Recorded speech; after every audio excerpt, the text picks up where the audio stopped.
আমার ফাতেমা এমন না, আমার ফাতেমা তো অন্যরকম।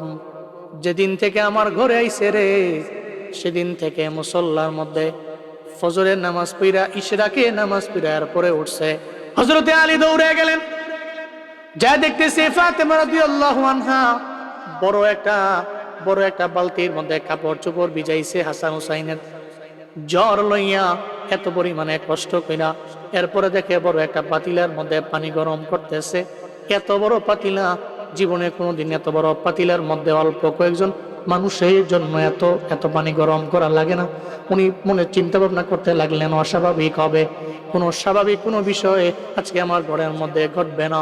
এরপরে তাকায় দেখে বড় একটা গামলা, বড় একটা বলের মধ্যে খামির করতে লাগলো।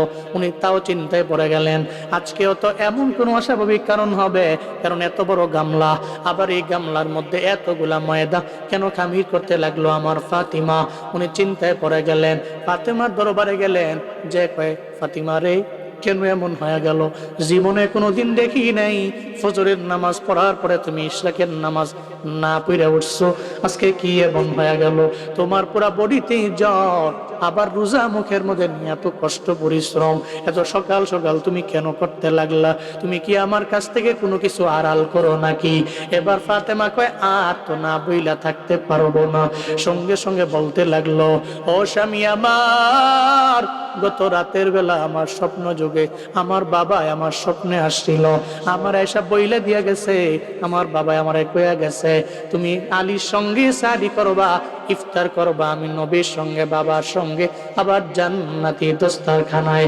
জীবনেও কোনোদিন শয়তান আমার বাবার সুরত ধারণ করতে পারে না, শয়তান আমার বাবার আকৃতি ধারণ করতে পারে না। আমার বাবা আসছে এতে কোনো সন্দেহ নাই। আমার যেহেতু বইলে দিয়া গেছে, আলী রে, জীবনের শেষ দেখা দাও, দেখা হবে না, জান্নাতে দেখা হয়ে যাবে, দেখা হবে জান্নাতে, আমারে বিদায় দিয়া দাও। আমার বাবা স্বপ্ন যুগে আইছে রে, মনে হয় জীবনে কোনোদিন আমারে বাবা না, আমি ফাতেমারে আর দেখবা না, বিদায় দিয়া দেও। আমার বাবায় যা বইলা গেছে, জীবনে কোনোদিন এটা মিথ্যা হতে পারে না। আমার বাবা স্বপ্ন হয়েছে মানে শয়তান তো আমার বাবার আকৃতি ধারণ করতে পারে না, তাহলে এই স্বপ্ন তো সত্য স্বপ্ন, আমারে বিদায় দেওয়া লাগবে। এটা বলার সঙ্গে সঙ্গে হযরতে আলী চোখ দিয়ে গড়ে গড়ে পানি পড়তে লাগলো। হযরতে আলী এমন স্বামী ছিল, এই ফাতেমা রাদিয়াল্লাহু আনহার জন্য এত পরিমাণে উনি কান্না করছে। ওনার ইন্তেকালের পরে মরণ পর্যন্ত কবরের পাশে গিয়া দাঁড়াইয়া বিবির জন্য চোখের পানি ফালায়া ফালায়া কাঁদছে। কবরের পাশে গিয়া দাঁড়াইয়া ফাতেমাকে ডাইকা ডাইকা বলতো, ও ফাতিমা, যদিও তুমি আমার সামনে নাই, কিন্তু শুনে নাও, যদিও তোমার চক্ষু আমার সামনে নাই, যদিও তোমার বডিটা আমার সামনে নেই, কিন্তু মরণ পর্যন্ত আমার দিলে তুমি আসরে ফাতেমা। কবরের পাশে গিয়া দাঁড়াইয়া চোখের পানি ফালায়া ফালায়া কান্দতো হযরতে আলী। হযরতে আলী কয়, ফাতিমা রে, তুমি এটা কি শুনাইলা আমারে? আমি কেমনে থাকবো তোমার একা ছেড়ে দিয়া, একা একা কেমনে জমিনের মধ্যে থাকবো, আমার তো বুঝে আসে না। চোখের পানি ফালায়া একটা ছোট বাচ্চা যেমন হাউমাউ করে কান্না করে, হযরতে আলী চোখের মধ্যে পানি, উনিও এমনি কান্না করতে লাগলো। এবার দুইজনে কান্না করে। ওদিকে হাসান আর হুসাইন খেলার মাঠ থেকে দৌড়ে যখন ঘরের মধ্যে আইছে, আসার পরে তাকায় দেখে মায়ও কান্দে, বাবাও কান্দে, কান্দে মায়, কান্দে বাবায়। সন্তান তো জীবনেও কোনোদিন এটা মাইনা নিতে পারে না। বাবার চোখে পানি, মায়ের চোখে পানি, এটা জীবনেও সন্তান মানতে পারে না। আপনারাই বলেন না, এটা কি মানা যায়? মানা যায় না। এই ময়দানে বহু মানুষ আছে রে, যাদের মা নাই, বাবা নাই, এরা তো মা বাবার প্রতি বড্ড দুর্বল। আপনার সামনে যদি আপনার মায়ের চোখের পানি ফেলা কান্না করে, আপনি মায়ের বলবেন, মা এটা অবশ্যই বলবেন, মা তোমার চোখের পানি আমি বরদাস্ত করতে পারি না, আমায় বলো না। তুমি যদি আমারে বলো এই মুহূর্তে কোনো জায়গায় যাওয়ার জন্য আমি যাইতে পারি, আপনার মায়ের যদি কেউ ধমক দিয়া দেয়, আপনি তারে বলে দেন, তোর বিরুদ্ধে আমি যুদ্ধের ঘোষণা দিয়া দিলাম, আমি যুদ্ধের ডাক দিয়া দিলাম, সাবধান। আমার মায়ের উপরে কোনো ধমক দিয়া কথা বলতে পারবা না, আমার বাবার উপরে ধমক দিয়া কোনো কথা বলতে পারবা না, কারণ মায়ের কান্না সহ্য করা যায় না, বাবার কান্নাও সহ্য করতে পারে না সন্তানেরা। হাসান হুসাইন যায় আর কয়, ও মা, তুমি চোখের পানি ফালাইয়া কেন কান্না করো, আমায় বলো না। বাবার দরবারেও বলার পরে, বাবা রে, চোখের পানি ফালায় কেন কান্না করেন? বলেন না দুইজনের একজনেও বলে না, উল্টা ফাতেমা রাদিয়াল্লাহু আনহা জানায়া দিলেন, হাসান রে, হুসাইন রে, যাও নানার কাছে যাও। তোমরা তো যখনই আমার দরবারে আসো নানার দরবারে পাঠিয়ে দিই, নানার জীবদ্দশায় নানার সঙ্গে খেললা, আজও নানার দরবারে চলে যাও। বুঝায় টুজায় নানার দরবারে পাঠিয়ে দিছে। রওজা তাহারের উপরে যাইয়া হাসান এবং হুসাইন রওজা তাহারের উপরে খেলাধুলা করতে লাগলেন, নানার সঙ্গে কথা বলে, নানার সঙ্গে কথা বলে। এটা পর্যায়ে আমার নবী বলল, হাসান রে, হুসাইন রে, আজকে তো আমি নানার সঙ্গে কথা বলার সময় তোমাদের না, বাসলে অনেকবার আমার দরবারে আসতে পারবা, আমি নবীর সঙ্গে কথা বলতে পারবা, আমি নবীর সঙ্গে কথা বলতে পারবা। এখন সময় না রে গল্প করার, এখন যা জীবনের শেষ দেখা মায়েরে দেখা দে, জীবনে কোনোদিন আর ফাতেমা মারে জীবনে দেখতে পারবি না। আজকে ইফতারের আগেই মা বিদায় নিয়ে চলে যাবে, যা মায়ের দরবারে যা, বিদায় নিয়ে নে। মার চাঁদ মাখা চেহারাটা দেখানে জীবনেও কোনোদিন আর মা বলে ডাকতে পারবি না। এটা বইলা হাসান হোসেন দুইজনের যখন বিদায় করে দেয়, আই মনের মধ্যে প্রশ্ন জাগতে পারে, আমার নবী রওজা শরীফ থেকে যে কথা বলতে পারে, এটা আশেকরা বুঝতে পারে, এটা আশেকরা এদের কর্ণ দিয়ে শ্রবণ করতে পারে। সত্যিকারের আশেক যদি হও, নবী রওজার পাশে যদি যাও, আমার নবীরে গিয়া যদি সালাম দাও, পয়গম্বর আমি বাংলাদেশের এক খাঁটি আশেক আপনার, আমি তো আপনার প্রেমে বড় পাগল পাড়া, আমি আপনার প্রেমে মাতোয়ারা, আমি আপনার সামনে হাজির হয়ে গেলাম। ও পয়গম্বর আপনার রওজা শরীফের পাশে এসে দাঁড়াইয়া আমি আপনারে সালাম দেই। আল্লাহর কসম, তুমি যদি সত্যিকারের খাঁটি আশেকে রাসূল হও, যদি তুমি নামে নামে না হও, যদি আমলে হও, সুন্নতে হও, সুন্নতের ফিরিওয়ালা হও, নবীর সামনে গিয়া দাঁড়াইয়া আমার নবীরে যদি সালাম দাও, নবী তো হায়াতুন নবী, আমার নবী তো জিন্দা নবী, তুমি আমার নবীরে সালাম দিতে দেরি হয়ে যাবে, ওই কবরে রওজা তাহার থেকে আমার নবী সালামের জবাব দিতে দেরি করবে না। চিল্লা পড়া যাবে কি মারহাবা। সাগরের কিনারার মধ্যে দাঁড়াইয়া পিঁপড়াও চোখের পানি ফেলায় কান্না করে। পিঁপড়া আল্লাহর দরবারে বলে, আল্লাহ আমার তো ডানা নাই, আমার পাসপোর্টও নাই, আমার ভিসাও নাই, আমি যেতে পারবো না বিমানবন্দরে, কেমনে যাব মদিনায়, কেমনে যাব মক্কায়, কেমনে যাব মদিনায়। রবের দরবারে পিঁপড়ায় কান্দে, কান্দন রবের দরবারে বড্ড পছন্দ হয়ে গেছে। পিঁপড়া রে, তুই কান্দছো, তোর কান্দনটা বড্ড পছন্দ হয়ে গেছে। আল্লাহ কয়, কবুতর যাস না পিঁপড়ার দরবারে, পিঁপড়ারে তোর উপরে লস না, ঘুরে ঘুরে ঘুরে মদিনা দেখা দেস না। আল্লাহ কয়, যারে কবুল করে নিছি ওই তারে তো আমি আল্লাহ কবুল করে নিছি, যারে কবুল করে নিছি তারে তো নিয়ে গেছি, যার ভিতরে ইশক আছে, প্রেম আছে, তারে তো নিয়ে গেছি। কবুতর আয়া পড়ছে, হ্যাঁ কয় পিঁপড়ারে উড়ুস না, বিমান তো হাজির হয়ে গেছে। সুবহানাল্লাহ, বাজ্জা কইন আরো জোরে সুবহানাল্লাহ। এই পিঁপড়া ওঠ, আমার উপরে ওঠ, বিমান তো হাজির হয়ে গেছে, উঠুস না। যখন পিঁপড়ায় কবুতরের উপরে উঠে গেছে, কবুতর ঘুরাইয়া নবী রওজা দেখাইছে, বাইতুল্লাহ দেখাইলো, আবার তার জায়গা আইনা তারে বসে দিয়া কয়, আই তুই কাঁদছিল রবের দরবারে, আমার আল্লাহ তোর কান্না ফালায়া দেয় নাই, তোর চোখের পানি আমার আল্লাহ ফালায়া দেয় নাই, তোর চোখের পানির বদৌলতে আল্লাহ তোরে মদিনা দেখায়া দেখায়া দেখায়া ঘুরায়া আবার তোর জায়গায় আমার মাধ্যমে আইনা বসে দিয়া গেছে। চিল্লায় আওয়াজ করে পড়া যাবে কি মারহাবা। আমার মায়ার নবী বললেন, ও আমার নাতিরা, যাও মায়ের দরবারে চলে যাও, জীবনে কোনোদিন আর মায়ের দেখবা না। এটা বলার পরে হাসান হোসাইন দৌড়ে দুই ভাই কাঁধে কাঁধ মিলাইয়া চলে গেলেন মায়ের দরবারে।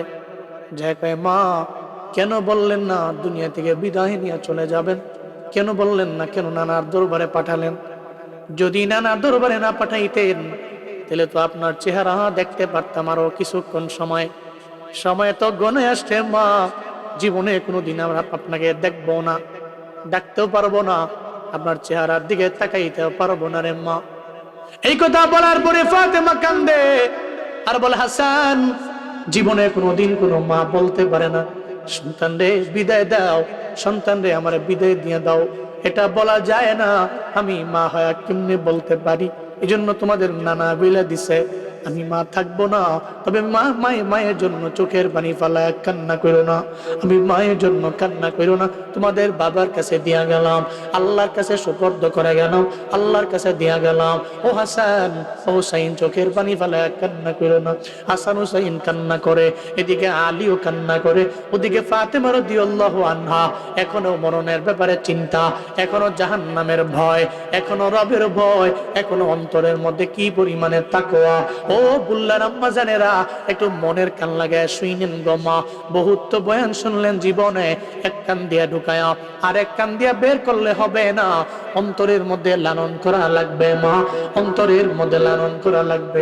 হযরতে ফাতেমা রাদিয়াল্লাহু আনহা স্বামীর দরবারে স্বামীরে ডাকলেন আর বললেন, ও স্বামী, আমি তো বিদায় নিয়ে চলে যাব, থাকতে পারবো না, কারণ আমার আব্বাই বইলা দিয়া গেছে জান্নাতি দস্তারখানায় বাবার সঙ্গে আমার ইফতার হবে, দেরি করা যাবে না, আমারে বিদায় দিয়া দেন। তবে বিদায় দেওয়ার আগে আপনার দরবারে আমার দুইটা আবদার। এক নাম্বার আবদার হলো, যেদিন থেকে আমি আপনার ঘরের মধ্যে আসলাম, ওদিন থেকে আমি আপনার হক পরিপূর্ণ আদায় করতে পারি নাই রে স্বামী, আপনার হক আমি আদায় করতে পারি নাই। আমি হক আদায় করতে যাইয়া হয়তো কোনো অন্যায় হয়ে যাইতে পারে, হয়তো হয়ে যাইতে পারে কোনো অপরাধ। বলেন না আমারে মাফ করছেন কিনা? যদি আপনি আমারে মাফ না কইরা দেন, হাসরের ময়দানে আল্লাহ যদি কয়, ফাতেমা রে, তোমার স্বামী তো তোমার প্রতি এত পরিমাণে রাগান্বিত হয়ে গেছে, ক্রোধান্বিত হয়ে গেছে, তোমার প্রতি স্বামী নারাজ হয়ে গেছে। হাসরের ময়দানে আল্লাহ যদি আমার ডাক দেয়, আমার বাবাই যদি আমার পাশে থাকে, সন্তানের কারণে আমার বাবাই কোটি কোটি উম্মতের সামনে আমার বাবাই লজ্জিত হয়ে পড়বে। না স্বামী রে, আমারে মাফ করছো নি, আমি তো হক আদায় করতে পারি নাই, আমি তোমার অধিকার আদায় করতে পারি নাই, হয়তো কোনো অপরাধ হয়ে যাইতে পারে আমার কথায়, হয়তো কোনো অন্যায় আমি করে ফেলতে পারি। স্বামী রে, আমারে বলো না তুমি আমারে মাফ করে দিছো কিনা। হযরতে আলী চোখের পানি ফালায় কান্না করে আর বলে, ফাতেমা তুমি আমারে এটা কেন বলো? ও ফাতিমা, আমি তোমার যোগ্য না, তুমি তো দু জাহানের বাদশা নবীর কন্যা, আবার দুনিয়াতে জান্নাতের সার্টিফিকেটও পাওয়া গেল। মদিনার নবী বইলা দিয়া গেছে তুমি জান্নাতের সব নারীদের সর্দারিনী নারী। ও ফাতিমা, আমি তোমার মতো এমন নারী আমি তো পাওয়ার মতো আমি যোগ্য ছিলাম না, কিন্তু এরপরেও আমার ঘরের মধ্যে তোমাকে আমি রাখলাম। কত রাত এমন হয়েছে, রাতের বেলা চুলার মধ্যে আগুন জ্বলে নাই, দিনের পর দিন চলে গেছে, চুলার মধ্যে আগুন জ্বলে নাই, আমি তোমারে খাবার দিতে পারি নাই আমার সন্তানগুলোর জন্য। তুমি এত কষ্ট করছো, কিন্তু না না, আজকে তুমি আমারে বলতে লাগলা তুমি আমার হক পরিপূর্ণ আদায় করছো কিনা। আমার তো ভয় হয়, আমার তো চিন্তা হয়, দু জাহানের বাদশা নবী কামলিওয়ালার কন্যারে ঘরের মধ্যে আনলাম, কলিজার টুকরা রে ঘরের মধ্যে আনার পরে আমি তার হক পরিপূর্ণ আদায় করতে পারলাম কিনা। হাসরের ময়দানে আমার আল্লাহ যদি বলে আলী রে, ফাতেমারে ঘরের মধ্যে নিয়া হক আদায় করতে পারো নাই, বিবির হক আদায় করতে পারো নাই, তাহলে আল্লাহর দরবারে আমি হিসাব দিতে পারবো না। স্বামী বলে এক ব্যাপারে, স্ত্রী বলে স্বামীরে আরেক ব্যাপারে। এই কি পরিমাণে মিল, কি পরিমাণে মহাব্বত। এমন মহাব্বত যদি ঘরের মধ্যে থাকে, এই বুল্লার আব্বারা, আমার বুল্লার আম্মারা, যদি এই মহাব্বত ঘরের মধ্যে থাকে, আল্লাহর কসম করে বইলা যায় ওই ঘর রহমত হবে, ওই ঘরের মধ্যে আল্লাহ বরকত বাড়িয়ে দিবে, সুকুন দিয়ে আমার আল্লাহ ভরপুর বানায় দিবে। এই ঘরের মধ্যে তো ঝগড়াঝাটি আছে না নাই? আরো জোরে কয় না, আছে না নাই? না, এটা করা যাবে না। ঘরে জান্নাতি ঘর বানান, আপনি আপনার স্বামীর সাথে ভালো আচরণ করবেন, স্বামীরা আপনারাও বিবির সঙ্গে আচরণ ভালো হবে, দাম্পত্য জীবনটারে আমার আল্লাহ সুখ দিয়ে ভরপুর বানায় দিবে। ফাতেমা রাদিয়াল্লাহু আনহা স্বামীরে বলে একরকম, স্বামী বিবিরে বলে আবার আরেক রকম। ওই আবদার আমার পূরণ হয়ে গেছে, আপনি আমারে মাফ করে দিছেন, আমার আর চিন্তা নেই, আমার আর টেনশন নেই, আমি তো মাফ পেয়ে গেলাম। এবার 2 নম্বরে, স্বামীরে আপনার প্রতি আমার আবদার হইল, আমি তো ইফতারের আগেই দুনিয়া থেকে বিদায় নিয়ে চলে যাব, সন্ধ্যা হইতে দেরি, সঙ্গে সঙ্গে আমারে অল্প কয়েকজন দিয়েই আমার জানাজার ব্যবস্থা করে ফেলবেন, আমার দাফন কাফনের ব্যবস্থা কইরা আমারে কবরের মধ্যে দাফন করে ফেলবেন। আমার জন্য আপনি সকাল পর্যন্ত অপেক্ষা করবেন না, ইন্তজার করবেন না, অপেক্ষা করার কোনো দরকার নেই। হযরতে আলী বলেন, ও ফাতিমা, তুমি এত দামি নারী, দুজাহানের বাদশা নবীর কন্যা, আবার জান্নাতের সব নারীদের সর্দারিনী নারী, তুমি কেমনে বললা? তুমি আমায় বলো না, এটা কেমনে সম্ভব? রাতের বেলা তোমারে আমি যদি অল্প কয়েকজনের মাধ্যমে আমি যদি জানাজা দিয়া তোমারে কবরের মধ্যে দাফন করি, এলাকার লোকেরা আমারে খারাপ বলবে, মন্দ বলবে। দিনের বেলা সবাই তো তোমার জানাজার মধ্যে আসতো, একটা জান্নাতি নারীর জানাজা, সবাই তো অংশগ্রহণ করার জন্য আমার দরবারে বলবে, কেন এটা করলাম? সবার দরবারে আমার জবাব দিয়ে করা লাগবে। হযরতে ফাতেমা বলে, ও আমার স্বামী, আমার রাতের বেলা আপনি দাফন করবেন কেন? দিনের বেলায় কেন করবেন না? কারণ হলো দিনের বেলা যখন আপনি জানাজার নামাজ পড়ার জন্য যখন আমার জানাজায় অনেক মানুষ উপস্থিত হয়ে যাবে, অনেকে আসবে, আসার পরে আমার খাটিয়ার দিকে অনেকে তাকায়া থাকবে, আমার খাটিয়ার দিকে তাকাইয়া অনেকে দেখবে আমি দুজাহানের বাদশা নবীর কন্যা অনেক মোটা ছিল নাকি অনেক চিকন ছিল, অনেক লম্বা ছিল নাকি অনেক খাটো ছিল। এই ব্যাপারে দেখার পরে সবার দরবারে গিয়া বলে বলে বেড়াবে, অনেকের দরবারে গিয়ে সমালোচনা করবে যে নবীজির কন্যা মোটা ছিল নাকি চিকন ছিল, নবীজির কন্যা লম্বা ছিল না খাটো ছিল। একটা পর্দার খেলাফ আমার হয়ে যাবে। হাসরের ময়দানে আমার আল্লাহ যদি কয়, ফাতেমারে তোরে তো জান্নাতের নারীদের সর্দারিনী আমি বানাইছিলাম সাইয়্যিদা, আমি জান্নাতের সব নারীদের লিডার তোমারে বানাইছিলাম। ফাতিমা, তুমি তো দুজাহানের বাদশা নবীর কন্যা, কেন পাল্লা? কেমনে পাল্লা? এই পর্দার বিধানের লঙ্ঘন করতে তুমি কেমনে পাল্লা? আমি দুজাহানের বাদশা নবীর কন্যা হইয়া যদি এই পর্দার খেলাফ করে ফেলি, হাসরের ময়দানে আমার আল্লাহ আমার প্রতি রাগ হয়ে যেতে পারে, আমার প্রতি আমার আল্লাহ উদান্বিত হয়ে যাইতে পারে। এই জন্য স্বামী, আপনার দরবারে আমি আবদার জানাইলাম, আমার রাতের বেলায় দাফন করবেন। আমার জানাজার মধ্যে অনেক মানুষের উপস্থিতি আমার হওয়া লাগবে না, দিন পর্যন্ত ইন্তজার করবেন না, দিন পর্যন্ত অপেক্ষা করার প্রয়োজন নাই। ও বললার আম্মা জানেরা, তাহলে আপনি তো জান্নাতের সার্টিফিকেট পান নাই। হযরতে ফাতেমা জান্নাতের সার্টিফিকেট পেয়ে গেলেন, এরপরেও দেখেন না কি সুন্দর কথাবার্তা, জান্নাতের সব নারীদের সর্দারিনী হয়ে যাবে ফাতেমা। ওগো আম্মা জান, এজন্য বিনয়ের সাথে বলি, জীবনেও পর্দার খেলাফ কোনো কাজ করা যাবে না। 5 ওয়াক্ত নামাজ আদায় করবেন, রমজানে রোজাগুলো রাখবেন, আপনি সতীত্বের হেফাজত করে চলবেন, কোনো অন্যায় লাইনে যাবেন না। আপনি চিন্তা করবেন, আল্লাহ জীবন দিয়া দিলেন, আবার মরণে তো একবার। আপনি চিন্তা করে দেখেন না, আপনি যখন আপনার জামাইয়ের ঘরের মধ্যে আসলেন, নতুন বর্ষায় যা এলাকার সব লোকেরা আপনারে দেখার জন্য লাইনে দাঁড়ায় গেল, সবাই বলতে লাগলো, আয় আয় একটু তাকায় দেখ, ওই এলাকার লোকটা কত সুন্দরী, একটা বউ বিয়া করে অন্য গ্রাম থেকে নিয়ে আইছে। একটু দেখেন না, ডে বাই ডে 10 বছর হয়ে গেল, 15 বছর হয়ে গেল, আপনার চেহারার মধ্যে আগের মতো আর ওই চেহারা তো আগের মতো আর নাই। কেন যেন আপনার চেহারার চামড়া আস্তে আস্তে আস্তে আস্তে বার্ধক্যের দিকে চলে যাচ্ছে। হঠাৎ করে আপনি একদিন বিদায় নিয়ে চলে যাবেন। আম্মা জানেরা, এই জন্য আমল করেন, জীবনটারে এমন ভাবে সাজাবেন, আপনার মরণের পরে যদি আপনার স্বামীর আগে মরণ হয়, স্বামীও কবরের পাশে গিয়া দাঁড়ায় কান্না করবে, সন্তানেরাও কান্না করবে, মানুষও কান্না করবে। আপনার ডানে বামে যত ভাবি আছে, আপনার ভাবিরও আপনার জন্য কান্না করবে, আপনার ব্যাপারে কোনো কটু কথা বলবে না। এই বাবারা, বুল্লার বান্দারা, আজকে থেকে নিয়ত করে নেন, আল্লাহ পাক মরণ বানাইলেন, জীবন বানাইলেন, আল্লাহ কেন বানাইলেন? লিয়াবলুয়াকুম আইয়ুকুম আহসানু আমালা, যাতে পরীক্ষা করতে পারে আমলের দিক থেকে কোন বান্দা আগাইয়া। সব আপনার কাছে সহজ মনে হচ্ছে, কোনো কিছুই তো কঠিন না, কারণ আল্লাহ যা করে ভালোর জন্যই তো করে। ইঞ্জিনিয়ার সাহেব বিশাল এক কাজে রওনা, রাস্তার পাশ দিয়ে যাচ্ছে, দেখতেছে রাস্তার পাশে অনেক বড় একটা ক্ষেত, আর এই ক্ষেতটা হলো চাল কুমড়ার ক্ষেত। তো উনি দেখার পরে নামছে, চাল কুমড়া গুলো দেখতেছে মোটামুটি বড়ই তো, ভালোই তো দেখতে লাগে, কত বড় বড় ফল। এটা দেখে চিন্তা করতেছে, এই যে এত বড় চাল কুমড়া, এই চাল কুমড়া গাছের, তাহলে গাছটা মনে হয় অনেক মোটা সোটাই তো হবে, কারণ এত বড় ফল, গাছটা কি মোটা। চিন্তা করতেছে, ডান বামে চতুর্পাশে দেখতেছে, কোথাও তো পায় না, বুঝেন নাই? কারণ মূলত এটার তো বীজ অথবা চারা অথবা গাছ মূলত মোটা না, চিকন। তো অনেক খুঁজা গিয়েও মোটা কিছু পায় না, দেখতেছে যে এটার গোড়া খুঁজা পাইছে একটা চিকন লতার মতো, এরকম চিকন একটা গাছ। উনিটা দেখা কয় এই জন্যই তো আল্লাহরে মানি না। নাউজুবিল্লাহ কইতেন না? এরকম একটা চিকুন গাছ, এটার মধ্যে এত বড় ফল দরকার আছে? ছোট হইলই তো হইতো। চিন্তা ভাবনা কইরা কুমড়া টুমড়া দেখা ইঞ্জিনিয়ার আবার রওনা, রাস্তা দিয়ে যাচ্ছে।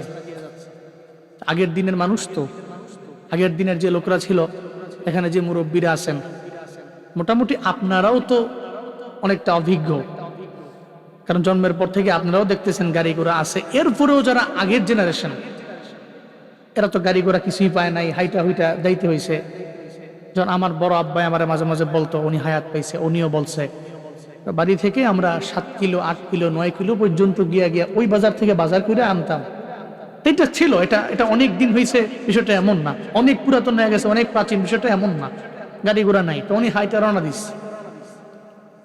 রাস্তার এক পাশে গিয়ে ক্লান্ত হয়ে বটগাছের নিচে বসছে। বটগাছের নিচে বৈশা আরাম করতেছে।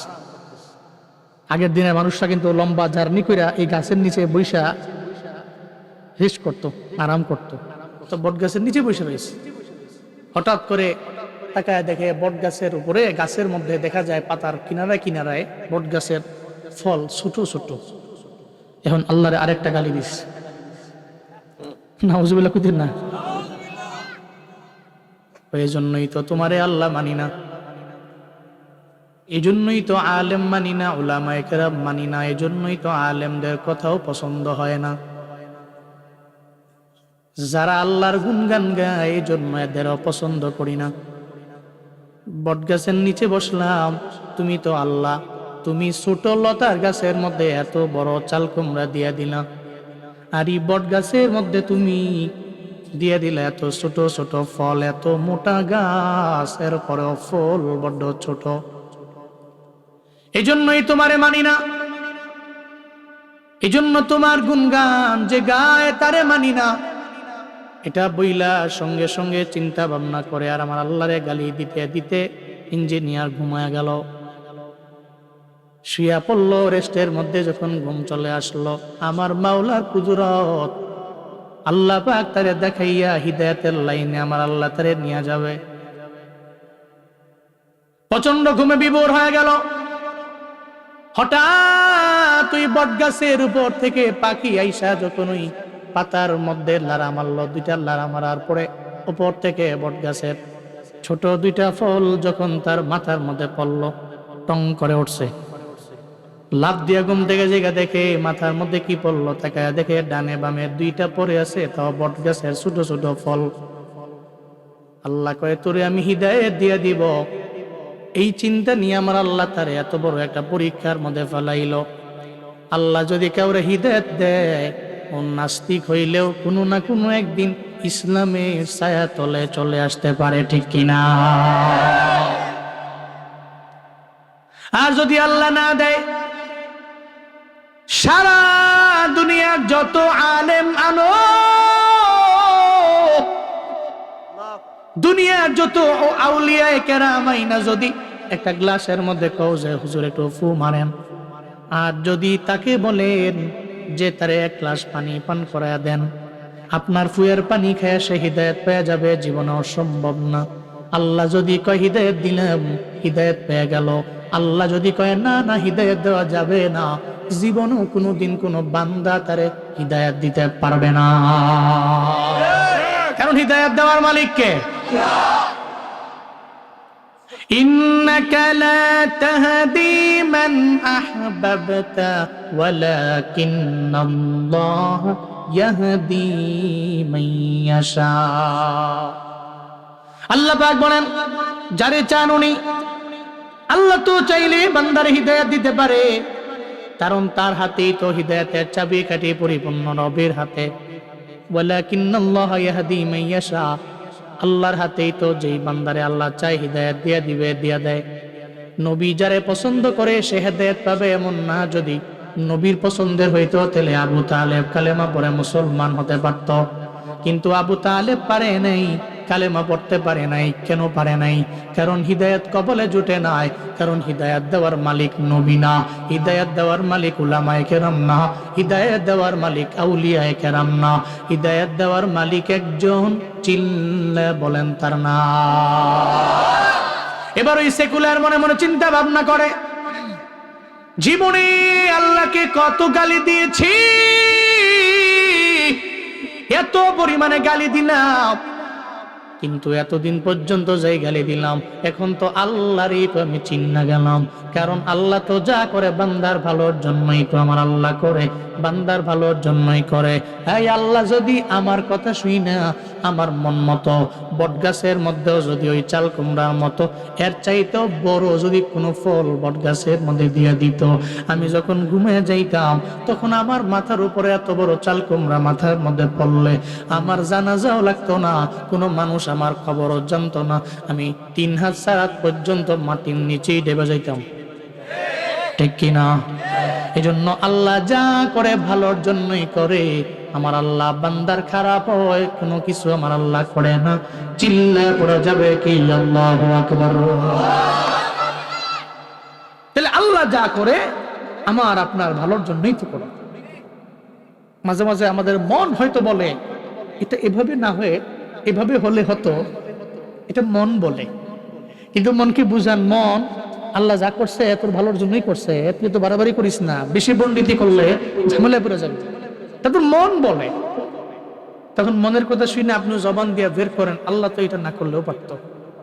এটা বলা যাবে না, এটা করা যাবে না। আমাদের আম্মা জানরা এগুলো করে ভালো, বাপরে বাপ, বহুত পরিশ্রম করে ধান টান গুলো শুকাইতে দিছে, দেখা যায় আসমানটার মধ্যে হাঁস ধইরা একটু পরে বৃষ্টি পড়বো, এমন রাগ হইয়া গেছে গা।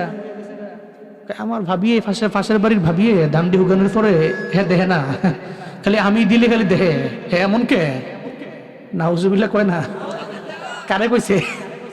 আল্লাহ শো স্বামীরে তো কই, আল্লাহরে শো।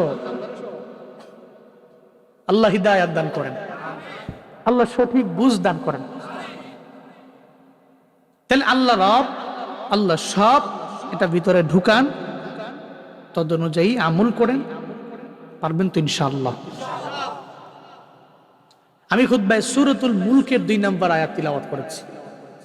সূরাতুল মুলক রাজত্বের সূরা, দামি সূরা। এখানে যারা আছেন সবারই মোটামুটি অনেকেরই সূরা মুলক মুখস্থ আছে, অথবা সূরা মুলক রাতের বেলা লাগায় ঘুমায় যায়, সূরা মুলকের আমল করেন, তিলাওয়াত করেন, আমল করেন। এখানে বহু লোক এমন আছে। সূরা মুলক 2 নম্বর আয়াত আল্লাহ কি বলছেন? উনি যে রাজত্বের মালিক, ওনার হাতেই যে ক্ষমতা, ওনার হাতেই যে পাওয়ার, উনি চাইলেই যে সব পারে। এ ব্যাপারে আল্লাহ পাক এই সূরা এনশিওর করেছেন।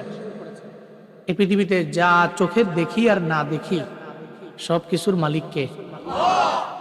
এই সব হচ্ছে মুলক, আর এই মুলকের মালিক হচ্ছেন আল্লাহ। এই সব হচ্ছে কি? যা দেখি না দেখি যা আছে সব মুলক। আর এই মুলকের মালিককে, এই আলামিনের রবকে। একটা জগৎ এমন না, সব জগতের রব উনি। সূরা মুলকে এটাই বলেছেন আল্লাহ পাক, আমি তো এমন মালিক। কেমন মালিক? 2 নম্বর আয়াতে আল্লাহ পাক বলছেন, আল্লাযী খালাকাল মাউতা ওয়াল হায়াতা লিয়াবলুয়াকুম আইয়ুকুম আহসানু আমালা ওয়া হুয়াল আজিজুল গফুর।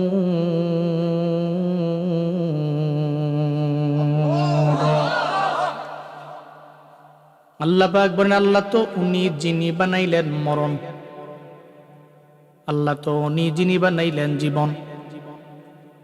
মরণ বানাইলেন আল্লাহ, জীবন বানাইলেন আল্লাহ। আল্লাহ পাক বললেন, আগে বললেন মৌত আমি বানাইলাম, এর উপরে আল্লাহ বললেন জীবন আমি বানাইলাম। কারণ ছিলাম আগে মৃত, এরপরেই তো আল্লাহ পাক জীবন দিয়া দিলেন। এরপরে আবার মরণ হয়ে যাবে, এরপরে আবার জীবন দিয়া রবের জবাব দিয়ে তার কাঠগড়ায় আল্লাহ পাক দাঁড় করাবেন। কাইফা তাকফুরুনা বিল্লাহি ওয়া কুনতুম আমওয়াতান ফাহিয়াকুম সুম্মা ইউমীতুকুম সুম্মা ইউহয়ীকুম সুম্মা ইলাইহি তুরজাউন।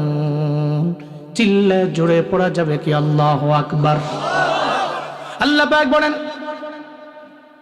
আল্লাহকে কেমনে অস্বীকার করো, ছিলাম মৃত্যু, আমি আল্লাহ তোমার জীবন দিয়া দিলাম, এরপরে আবার আমি আল্লাহ তোমারে নিয়ে যাব, মরণ হয়ে যাবে, এরপর ওখান থেকে আমি আল্লাহ আবার উঠাবো, রবের দরবারে তোমার ফিরে যাওয়া লাগবে। আল্লাহ কয়, মরণ তো এই জন্যই আগে বানাইলাম, এরপরে জীবন। মনে রাখবা, যার জীবন আছে তার মরণ হয়ে যাবে, তবে বিড়ালের মতো মইরো না, সিংহের মতো গর্জন দিয়ে ইমান নিয়ে মইরা যাও। মরে তো সবাই 70 বছরের জিন্দেগি বা 80 বছরের জিন্দেগি, মরণের পরে কোনো ইম্প্যাক্ট তৈরি হয় না। মরে গেল কেউ খবরও নেয় না, মরে গেল ওই বান্দার ব্যাপারে কোনো বান্দা দোয়াও করে না, ওই বান্দা মরে গেল তার জন্য রবের দরবারে কান্নাও করে না, বরং এমন জীবন নিয়ে মরে গেল, মরে যাওয়ার পরে কেউ তার নামও নেয় না। আবার জানাজার মধ্যে কয় লোকটা কেমন ছিল, মৌখিকভাবে কয় ভালো ছিল, 2 দিন পরে কয় তার মতো খারাপ এই জমিনের মধ্যে কেউ ছিল না। ও বান্দা, এমন মরে তো লাভ নাই, বরং এমন ভাবে মরে যাব, মরাই যেহেতু লাগবে তাহলে ঈমান নিয়ে মরবো, এমন ভাবে মরবো আমার মরণে মানুষ চোখের পানি ফেলায় কান্না করবে। যেমন মারা গেল উসমান হাদি, সারা জিন্দেগি লাগে মানুষ তার জন্য কান্না করবে। আব্দুল হাই মোহাম্মদ সাইফুল্লাহর ভিডিওটা অনেকে দেখছে, এত বড় একজন বক্তা, এরপরেও আজ হাদির কবরের পাশে গিয়া দাঁড়াইয়া চোখের পানি ফালা ফালা কেন কান্না করে? এই গভীর রাতে কেন কান্না? জানাজার মধ্যে লাখো লাখো মানুষের কেন কান্না? হাদি তো সবার রিলেটিভ না, আত্মীয় না, মারা গেল, সারা বাংলাদেশের মানুষেরা তার জন্য চোখের পানি ফালা কেন কান্দে? কেন কান্দে জানোনি? এমন জীবন গঠন করে গেল, ও মরার পরে হাসে রে, দুনিয়ার মানুষেরা ওর জন্য কান্দে। হাদিরা মরে না, মইরা গিয়াও তো অমর হয়ে থাকে। আমি বলি, সব জায়গায় গেলে যতদিন পর্যন্ত এই বাংলাদেশের 1 ইঞ্চি মাটি অবশিষ্ট থাকবে, ততদিন পর্যন্ত এই জাতির মানুষেরা, এই দেশের মানুষেরা, এই ভূমির মানুষেরা ওসমান হাদিরে জীবনেও কোনোদিন ভুলে যাবে না। কারণ হাদিরা মরে না। যুগে যুগে আল্লাহ পাক মানুষের অন্তরের মধ্যে এদের বাঁচায় রাখেন। এমন জীবন গঠন করো যেই জীবনে তুমি মইরা গেলে সবাই তোমার জন্য হাসবে না, বরং কান্না করবে। এলাকাতে মইরা গেলে বলতে পারেন, হুজুর আমি এত সেলিব্রিটি না, আমার এত ঈমান নাই, আমি এত পরিমাণে মানুষের সামনে পরিচিত হতে পারি নাই, কিন্তু আপনার এলাকার মানুষেরা আপনারা ভালো করে চিনে, আপনার গ্রামের লোকেরাও চিনে, তাহলে আপনারা তো সবাই চিনে, এলাকার লোকেরা চিনে, গ্রামের লোকেরা চিনে। আপনার জানাজার মধ্যে এই মানুষগুলো গিয়াও যদি চোখের পানি ফেলায় কান্না করে, আপনার মরণের পরে কবরের পাশে দাঁড়াইয়া যদি আপনার জন্য দোয়া করে, সবাই যদি বলতে পারে এই মানুষটার মতো ভালো মানুষ আর কেউ নাই, যদি এতটুকুই বলতে পারে, এটাই তো আপনার জীবনের সফলতা, এটাই আপনার জীবনের সার্থকতা। আপনি ব্যর্থ জীবন পরিচালনা করেন নাই। আল্লাহ কয়, তোরে মরণ বানাইলাম আমি, তোর জীবন বানাইলাম আমি, তবে তুই জীবন পাইয়া মরণের চিন্তা কইরা ভুলা যাও না, মরণের চিন্তা মাথার থেকে সরাইয়া দিও না। মনে রাখবা, জীবন যার আছে একবার, মরণ হবে কয়বার? কয়বার? কিন্তু কোন জায়গায় হবে জানা নাই। আমার মরণ আসিবে কখন কেউ তো জানে না, আমার মরণ আসিবে কখন কেউ তো জানে না। আমি চলে গেলে আমায় তোমরা ভুইলা যাইও না, আমি মরে গেলে আমায় তোমরা ভুইলা যাইও না। আমার মরণ আসিবে কখন কেউ তো জানে না, আমার মরণ আসিবে কখন। এই দুনিয়ায় চিরজীবন থাকার জায়গা না, অন্ধকার কবর যে আমার আসল ঠিকানা। ঠিক কিনা বলেন? এই দুনিয়ায় চিরজীবন থাকার জায়গা না, অন্ধকার কবর যে আমার আসল ঠিকানা। সবাই রেখে আমায় চলে যাবে, সঙ্গী হবে না। সবাই রেখে আমায় চলে যাবে, সঙ্গী হবে না। ডাইনে বামে মাটি আমার মাটির বিছানা, ডাইনে বামে মাটি আমার মাটির বিছানা। আমি মরে গেলে আমায় তোমরা ভুইলা যাও না, আমি চলে গেলে আমায় তোমরা ভুইলা যাও না। আমার মরণ আসিবে কখন কেউ তো জানে না, আমার মরণ আসিবে কখন কেউ তো জানে না। কেউ জানে? জানে জানে, কেউ জানে, কিন্তু আমি মরে যাব, মারা যাব, কেউ জানে না আমার মরণের খবর। তেলুম মরি যেহেতু যাব, ইমান নিয়ে কবরের মধ্যে যাওয়া লাগবে, কিছু পুঁজি নিয়ে যাওয়া লাগবে, কিছু আমল নিয়ে যাওয়া লাগবে। হাসরের ময়দানে জবাবদিহিতার কাঠগড়ায় আল্লাহ দাঁড় করাবেন। এই জন্যই তো আল্লাহ পাক সূরা তাওবার মধ্যে জানায়া দিল, ওয়াকুল ইমালু, নবী বলে এনারা যাতে আমলের লাইনে আগায় যায়, আমল করে, ফাসায়ারাল্লাহু আমালাকুম, তাদের আমল আল্লাহ পাক হাসরের ময়দানে সবাইরে দেখাবে। ওয়া রাসূলুহু ওয়াল মুমিনুন, যত মুমিন আছে, যত রাসূল আছে, সব তাদের আমল দেখবে। যারা আমলের লাইনে আগাইয়া এরা সফল হয়ে যাবে, যারা আমলের লাইনে পিছাইয়া এরা জীবনে সফল হতে পারবে না, এরা ব্যর্থ হয়ে যাবে। হাসরের ময়দানে আল্লাহ যত আমার আমল সব দেখাবে। তাহলে আমার এই জিন্দেগি 50 বছরের 60 বছরের আমার এই জিন্দেগিতে আমি থাকবো আমলের লাইনে আগে। চিন্তা থাকবে এটা যে কোনো টাইমে যে কোনো জায়গায় আমার মরণ হয়ে যাইতে পারে, এই জন্য থাকবো আমি নেক আমলের লাইনে আগাইয়া। এই পুরুষেরা যতটুকু বয়ান শুনে, আমার মা বোনেরা, এদের বিষয়ে তো অনেক জায়গায় বয়ান করা হয় না। আজকের এই মাহফিলে পুরুষের চাইতে মনে হয় মহিলা বেশি হয়েছে আমার কইলু। তাহলে মা বোনেরা বয়ান শুনতে আসে, এরা মোবাইলের মধ্যে লাগায়া লাগায়া বয়ান শুনে। আমার মা বোনদের ব্যাপারে বয়ান করার দরকার আছে না নাই?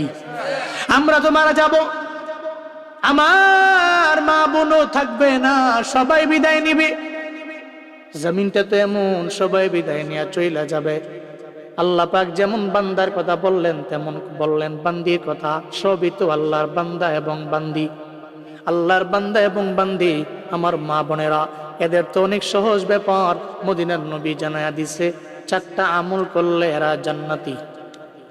সুবহানাল্লাহ, জোরে কয় না? মা বোনদের জন্য সুজা 7টা আমল, 4টা আমল করলে এরা জান্নাতি। ইজা সাল্লাত মারাতু খামসাহা,